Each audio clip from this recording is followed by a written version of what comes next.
in the courses that I train and the things I do. Because when people realize it, when you become aware of the fact that maybe your impact isn't the way you think, it's kind of haunting and liberating at the same time. It's just some mixed feelings.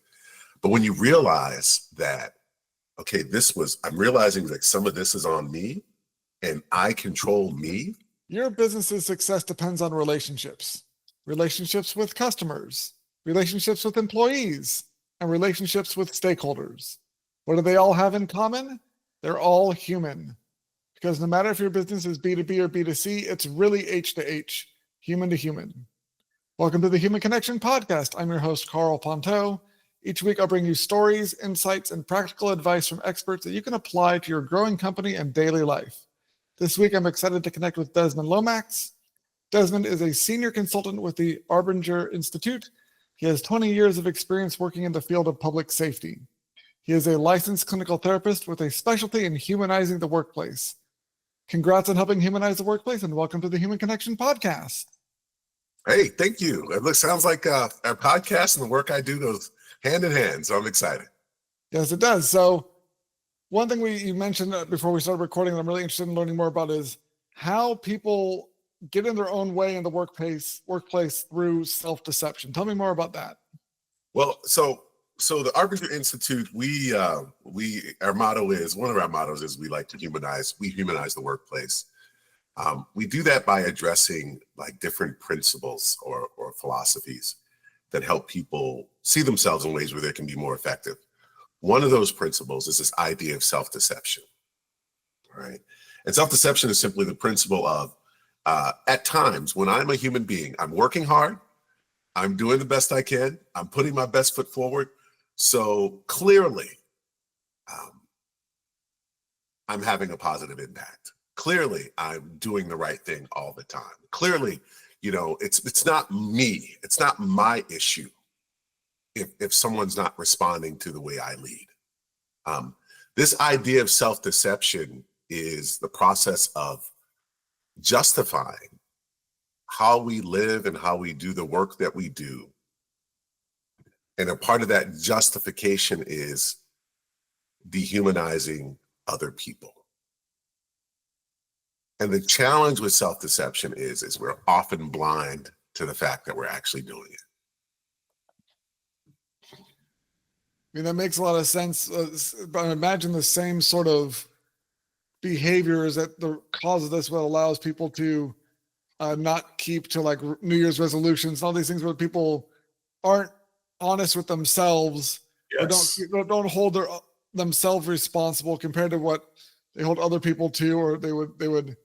There's that lack of self-accountability, and I imagine it's a similar mechanism involved that leads to this ability or ease of people to be self-deceptive without even being aware that they're doing it. Yeah. Well, Karl, let's talk about why that is. One of the challenges is that some people have legitimate reasons to self-preserve, to self-deceive. They're saying, well, Desmond, I've got evidence. This person is not nice. Desmond, I've got evidence. Like my boss or the person I'm leading is fill in the blanks. And we allow that evidence to justify the fact that we can start treating people in ways that aren't helping us accomplish our goals, aren't helping us be more effective in the workplace. So when we look at self-deception, it can be fueled by a lot of evidence that makes us believe that we're in the right. We're not the problem. And so the complication is when I'm self-deceiving myself, I'm only looking for the evidence that justifies that I'm correct. That's what my focus is. I'm discarding anything that would make me humanize the person or see the person differently. I'm only keyed in on the things that justify why I feel the way I feel and why I behave the way I behave. Yeah, I think that's a big problem in the society days is being able to kind of people just pick and choose the evidence that already supports what they believe, and they discard things that would contradict what they already believe. Yeah. And it's when you're working with people, what are some of the ways, and I imagine it's got to be a hard wake up call or a hard pill to swallow for people to admit that, oh, I have been deceiving myself, or the problem does lie on my shoulders, at least part of the way, if not all the way. Yeah. And so what's your process for breaking that news to people in a way that they'll accept? Yeah, well, it's interesting. We do 1 and 2 day trainings that build around this and help people not only see the areas in which they're struggling with self-deception, but also move out of it in a way where they can be more effective and more impactful. Since we have a brief time today, I would say one of the key factors is starting to get an assessment of how you're actually impacting people. One of the questions we always ask ourselves is like, what is it like to work with me? What is it really like? And do I have a space? Is there a space where people that I lead can communicate truthfully what that's like?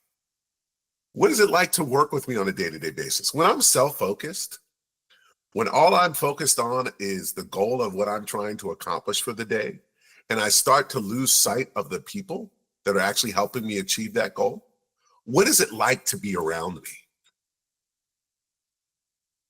And I think I've learned people struggle to ask those very direct questions because I think they have a sense of what the answer is.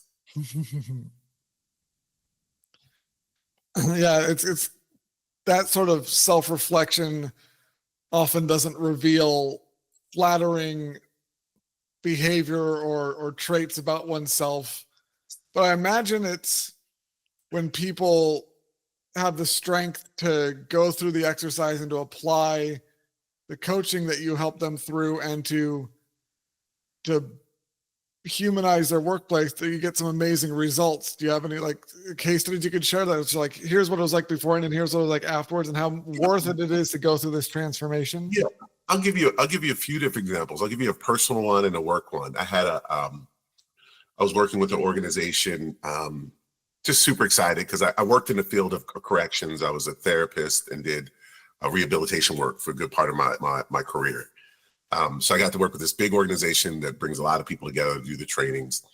And I had this lady in the front, and she just had this look of pain in our face for like a day and a half. Like, I'm like, is she enjoying this? Is she not? Look at this. Like, I'm just panicked. I'm like, oh, but I'm just teaching the course because I know I'm like, everyone responds differently. And at the end of the 2 days, she came up to me. And I'm like, hey, how you doing? Like, she goes, I just want you to know this was really hard. I go, but I've realized that I'm not treating my children the way I want to. I'm not being the type of mother that I want to. I'm so focused on what they need to accomplish or what I need them to accomplish that I've lost sight of their humanity. And this course is going to help me be a better mother. And so her whole 2-day process, I thought she was just like, what is he doing? What is he saying? Her whole 2-day process was just recognizing the pain associated with not being who you want to be and just having the courage to move forward. I can see why she would have a pained expression on her face for 2 days, and she was trying to be a good mother and realized what she thought was helping, what she thought was good was actually not as good of a parent as she thought she was. That's got to be quite the wake up call. So I can see why she'd have a pained expression on her face for the most of the event. Yeah, and just for her credit, like I'm a parent that feels that way often too. You know, I teach this stuff, but I got to tell you how often I come out of class like, man, I could be a better parent or a better spouse, a better partner, a better coworker. Be more accountable for my impact on others, and what that looks like and how to operationalize that. I've had experiences where people have come to me a month or two after the training and said, I had a long-standing, we call them those polite feuds, those long-standing like interactions we have with coworkers where we're not giving them our best. They're not giving their best. And this person said, at the course of this 2-day training, I sat down with this person and said, I've been colluding with you. We have things called collusions, where two people who have been self-deceived collide, right? Mm-hmm. And he goes, I've been colluding with you, and I want to be different as a coworker and as a leader. And what does that look like? And they started the process of mending that relationship. It's very common to see that happen in real time in the courses that I train and the things I do. Because when people realize it, when you become aware of the fact that maybe your impact isn't the way you think, it's kind of haunting and liberating at the same time. It's just some mixed feelings. But when you realize that, okay, I'm realizing that some of this is on me and I control me, it's so much more liberating than always assuming that the challenge is with someone else and you're simply a recipient of their consistent and constant poor performance and poor behavior. Yeah, it sounds a lot like just shifting from a victim mentality where you're powerless and you have to suck it up and deal with it to, oh, I have agency over my half of this situation or my part of the situation. And since it's my half, I can do something about it. That has got to be in the cocktail of emotions, people I'm sure going through that wave of relief has got to be an interesting chaser of like, oh, actually, I'm happy I can deal with this now and not have to deal with this thing that I've been annoyed by and stressed by and frustrated by for so long. When the self-deception is ended and they have that sense of control and an agency over the situation, that's got to be an interesting mix of emotions to feel that. Yeah. Like. Oh, for sure. And you know what? To be clear, some people are horrible. I mean, it's just what it is. And we'll never debate a person's experiences. I'm saying your experiences are real. So if somebody's horrible, they're horrible. What we do want to challenge is my view of this person and by the view of myself, how I see this person and how I see myself. Is it creating resiliency in me, or is it driving a narrative of difficulties that just gets worse and worse and more complicated? We can do so much more in our work and in our resiliency in our work and in the performance of our work, seeing people for who they are, which is the wonders that they bring and the horrible things that they bring, and recognizing that as a human, that we can still move forward and figure out ways of being impactful in the midst of someone else's dysfunction.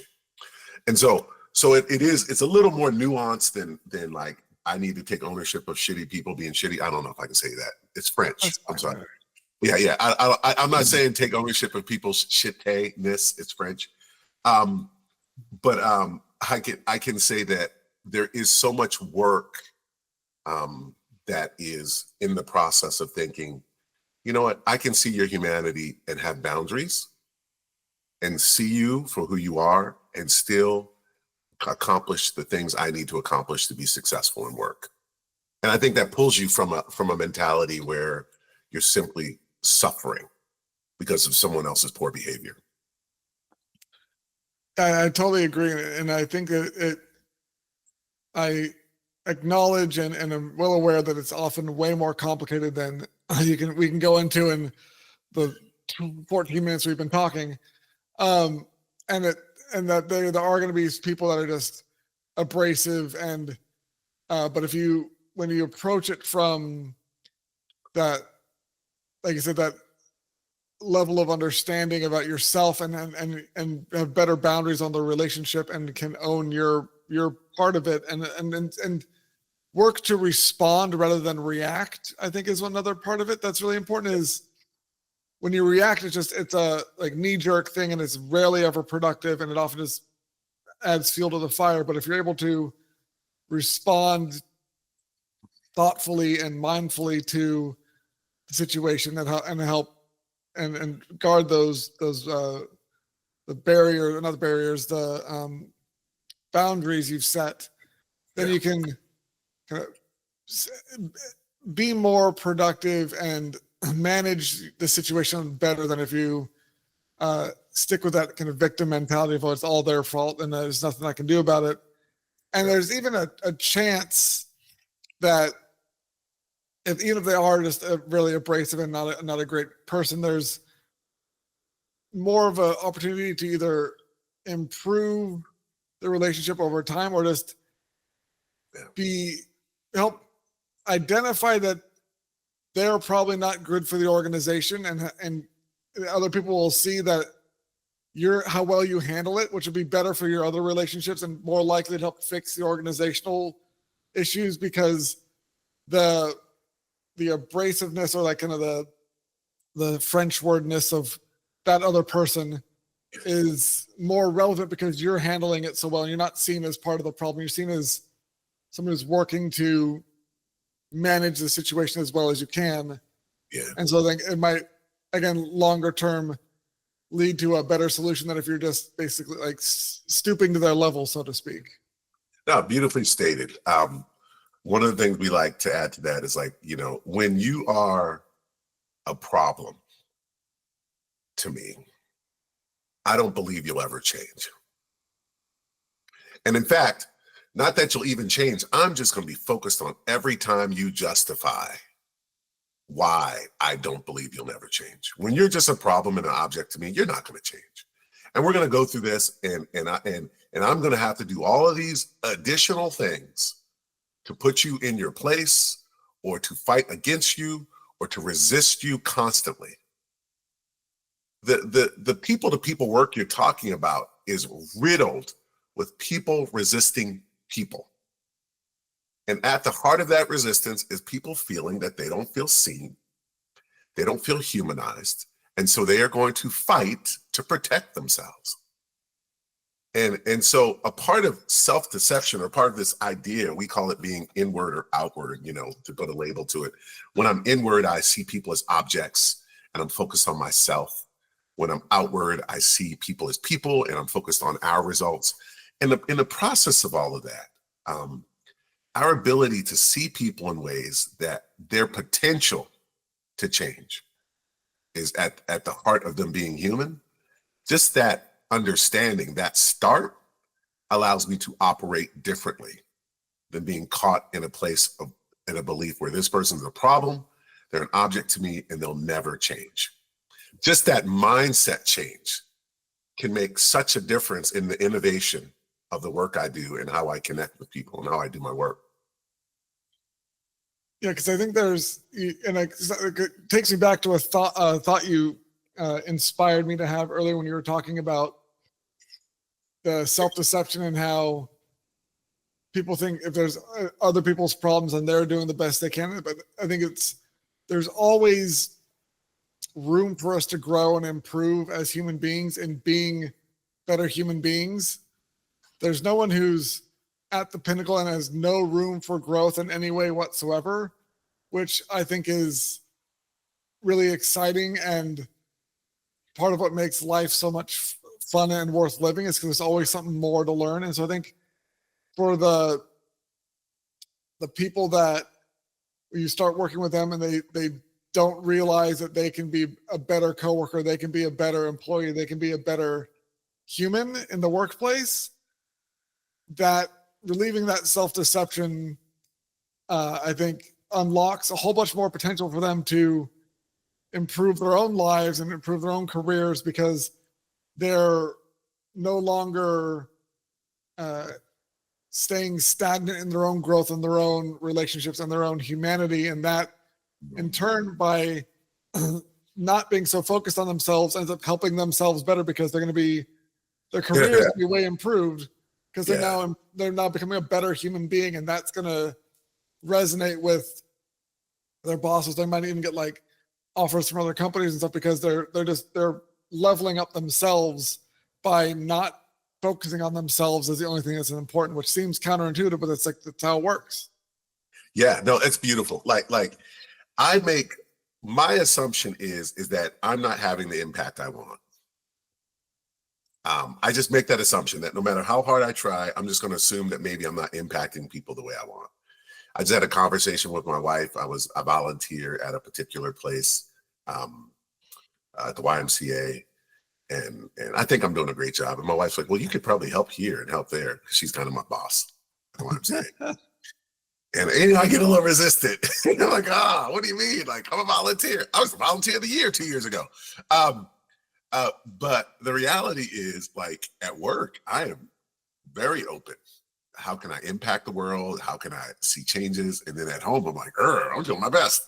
And so, like, in all elements of your life, and that's the cool thing about the Arbinger work, it applies to work and to personal life. Like, in all elements of my life, I still have to position myself in a mindset where I don't see myself as an object, or I don't see someone else as an object. Because as soon as I'm objectifying people and myself, I'm going to be resistant to change, resistant to seeing the potential in myself and in other people. And so that's the cool thing about my job, is that I encourage people to not only see the potential in others, but also see the potential in themselves.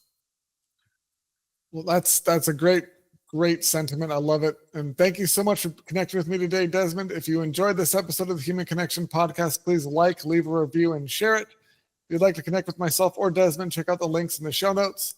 And remember, no matter if your business is B2B or B2C, it's really H to H, human to human.